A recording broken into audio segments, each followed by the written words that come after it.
Kung one time paggising mo or paggising ng mga babae, wala na silang kipi, sarado na. Anong kaya mong i-provide ngayon sa boyfriend mo?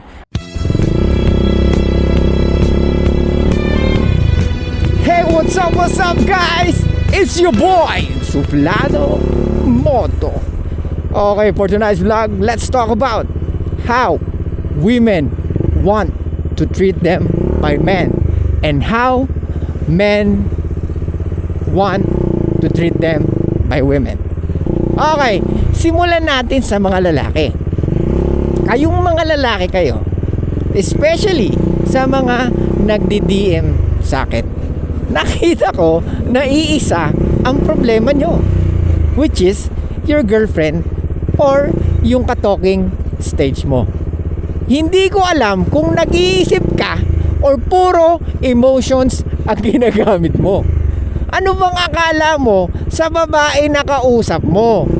Kailangan ba pag nagme-message ka, mag-reply siya kaagad? Ang problema sa ating mga lalaki, we are clouded every time na yung babae nagbibigay ng attention sa'yo. Kaya nga ito guys ang problema natin, ito for sure tinamaan tayo lahat sa ganito. Karamihan ng lalaki, konti lang yung attention na nakukuha sa babae. Kaya kung sino yung available or kung sino yung willing magbigay, ginagrab na natin. Which is, yun ang pagkakamali natin. Kasi nawawalan ng boundaries or hindi nagiging genuine. Alam mo kung bakit? Na ikaw yung nagiging emotional. Ikaw yung parang uma-acting babae. Tandaan mo, pag inalis mo yun or pag inagaw mo yung pwesto na yun na siya dapat yung nag-wonder sa'yo, siya dapat yung, hindi siya nagre-reply. Diba? Inagaw mo, ano mangyayari? You are forcing her in her feminine energy to convert herself to become a masculine woman. Why? Because ikaw tong nasa on cloud. Dapat siya, di ba? Dapat siya mapil na, gusto ko talaga siyang ka-message. Gusto ko siyang kausap. Natutuwa ako pag nagre-reply siya. The problem with you guys is nag-expect kayo in just 3 weeks, in a short period of time, na mahilap na siya kagad sa'yo. FYI, no bro, no. What? Yes, maybe you can stimulate her emotions, but it doesn't mean it's enough for her to stay with you or to stay talking to you every day. At saka ito pa, bakit naniniwala ka masyado sa sa talking stage? Etong talking stage na to, isa lang ibig sabihin yan, you're not good enough, but I will still talk to you hanggang sa dumating yung lalaking gusto ko. Yun ang totoo, Brad. Kaya ewan ko, bakit masyado kang naniniwala sa talking stage? There's no such thing as talking stage. Guess mo? Sinasayang mo yung oras mo. Ang gawin mo, yayain mo siyang mag-date. Lumabas kayo. Then after that, no more talking. Hintayin mo na magparamdam siya. Or after 5 days, yayain mo ulit. Okay? When it comes to creating attraction, you have 7 hours to 10 hours. Okay? Hanggang sa ma-reach mo yung seduction phase. Gets mo? 7 to 10 hours. So divide mo by 5, every date nyo is 2 hours. Pero kung i-divide natin by 3, meron kang 3 date. Pag by 2, meron kang 5 date. Gets? Eto, guys, sa mga lalaki dyan, na yung ka-talking stage mo, or yung girlfriend mo, or yung kausap mo, bumalik sa ex, bulubayan mo na. Kasi, hindi kanya gusto. Gusto malaman yung totoo? Natutuwa lang siya sa'yo kasi nagbibigay ka ng atensyon. What? Gets mo? Women always seek for validation and attention. That's why they're not stopping posting sexy pictures or bikini pics, or they're not stopping wearing provocative clothes kahit na in a relationship sila. Why? Because women want attention and validation from opposite sex. Because women, or most of women, only see their value on their looks. Or they base their value on their looks. Kaya Brad, Hindi ibig sabihin, nagbe-message ka, hindi ibig sabihin, hindi ka fuckboy, hindi ibig sabihin, gentleman ka.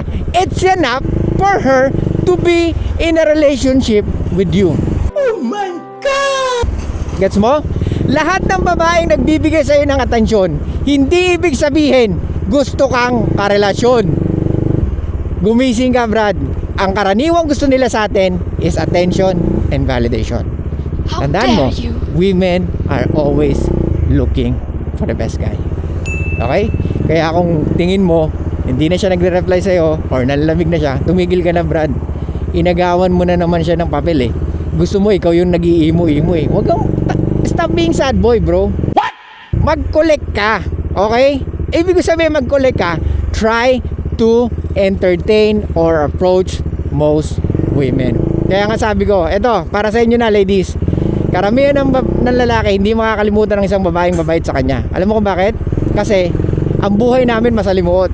Everyday lagi kami nare-reject sa trabaho, sa kaibigan, lalo na sa babae. Rejected kami most of the time. Kaya nga pag may isang babae na nagre-reciprocate sa gusto namin, talagang hindi namin siya makalimutan. Parang doon namin i-base yung criteria na hinahanap namin sa isang babae. Ganun kami, guys. Ganun kami, ladies. Once na nagustuhan na namin or once na yung babaeng gusto namin is nagre-reciprocate sa amin. Kasi alam namin na hindi madali makahanap ng babaeng ganun. Kaya nga ewan ko sa inyo bakit sinasabi nyo na karamihan ng lalaki is babaero. Hindi nyo ba alam na napakahirap ng babae? Hindi nyo ba alam na kailangan namin i-improve lahat? Pananamit namin, pananalita, gets mo? Katawan, ano pa? Even our financial, di ba? Kaya nga, mas attractive ang lalaking 30 years old and above compare sa 18 to 20, 26, 27. Kasi, bubut pa, parang ganun. Kumpara sa mga lalaki na talagang marami na experience sa buhay. Kasi ang babae, binavalue nila yung mga lalaking experience, di ba? Ang lalaki naman, binavalue namin is yung mga babaeng inexperience. Kaya mas mataas ang value ng babae pag nandun siya sa prime niya.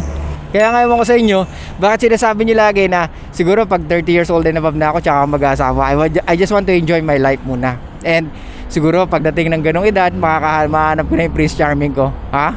Ano daw? Okay, this is the truth, ladies. Most of the guy or yung pinapangarap mo lalaki na mayaman, tall, dark, and handsome, most of that guy won't commit to you. Why? How dare you? Kasi most of that guy na successful, gopings, matangkad, may status, why they need to choose a 30 plus na babae kesa sa 18 years old na babae or maybe 24 years old na babae? Ladies, you cannot compete with women. Kung ikaw ay 32 and she's 22, you cannot compete with 22 years old. Men always choose or prefer younger women. Walang pinagkaiba yan sa gusto nyo. You guys prefer yung lalaki na kaya kayong buhayin kesa sa lalaki na pogi lang. Yes, pwede kang bigyan ng magandang lahi, pero hanggang kailan? Di ba? Tamo si Sara Labati, galit na galit kay Richard Gutierrez, di ba? Sabi niya, dito lang daw sa Pilipinas na kayang mambabae ng isang lalaki pero hindi kaya magsustento sa mga anak. Richard Gutierrez na yun, ha? Marami ng pera yun. Di ba? So, ladies, balik tayo. So, how you like men treating you is you should know how to treat men as well.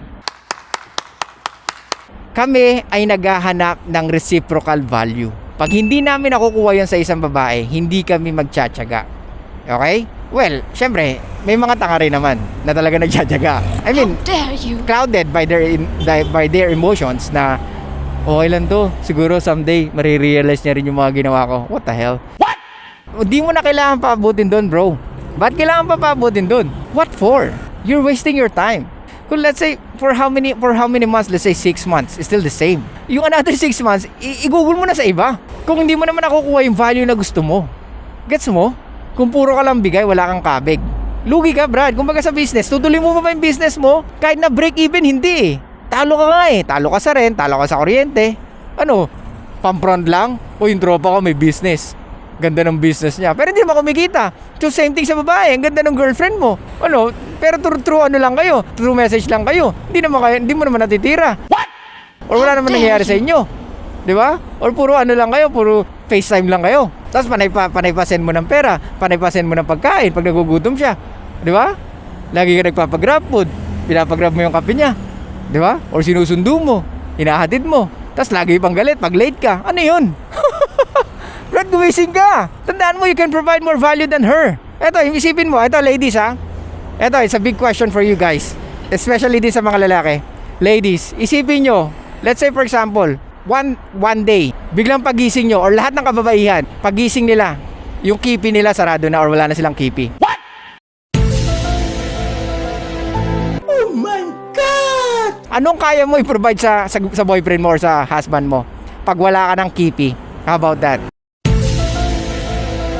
Tandaan mo, bakit ba nag-approach ang lalaki sa babae?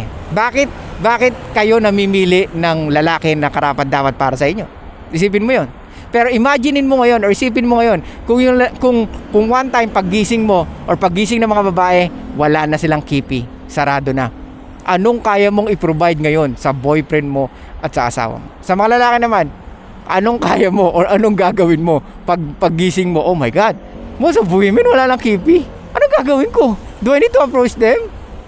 Oh my God! Di ba? Isipin mo, bakit tayo nag-approach ng babae? Why we need to have a girlfriend? Why we need to get the sexual access?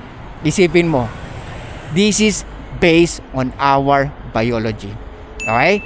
So, iwanan ko sa inyo yan, guys. Especially sa mga babae. Isipin nyo, ladies, anong kaya nyong i-provide pag wala na kayong kipi? Kasi most of women think they are very special people. Actually, lahat naman ang ino-offer nyo, pare-parehas lang. Mostly generic lang. How dare Kaya you? nagtataka ako. Sasabihin mo, ay sorry, I'm busy, hindi ako nakapag-message. What? According to the research, women always looking to their phones. Was kumaga sa both gender, sila yung mga usually ganong ginagawa. Hindi kagaya ng mga lalaki, talagang busy talaga the whole day. Di ba? Because we need to provide something. Gets? Yung purpose namin, talagang inuuna namin bago yung landi. So kaya hindi pwedeng sabihin ng isang babae sa'yo na, I'm sorry, I'm so busy. How dare Brad, you? text yan. Walang effort sa message. Walang effort sa text. Kaya wag kang mag-expect na totoo yung sinasabi niya. Ibig sabihin, ayaw niya lang talaga sa'yo. Hindi ka lang niya talaga gusto. Ganun lang yan. Okay? What? So lang guys, thank you so much. I'll see you guys next time. And bye-bye. Oh guys, please subscribe na my YouTube channel kasi yung mga ganitong content ko, feeling ko pwedeng ma-remove na naman sa TikTok eh. Kaya please subscribe on my YouTube channel para at least sa YouTube pwede tayong magsalita ng kahit ano. Okay? So yun lang guys, thank you so much. I'll see you guys next time. And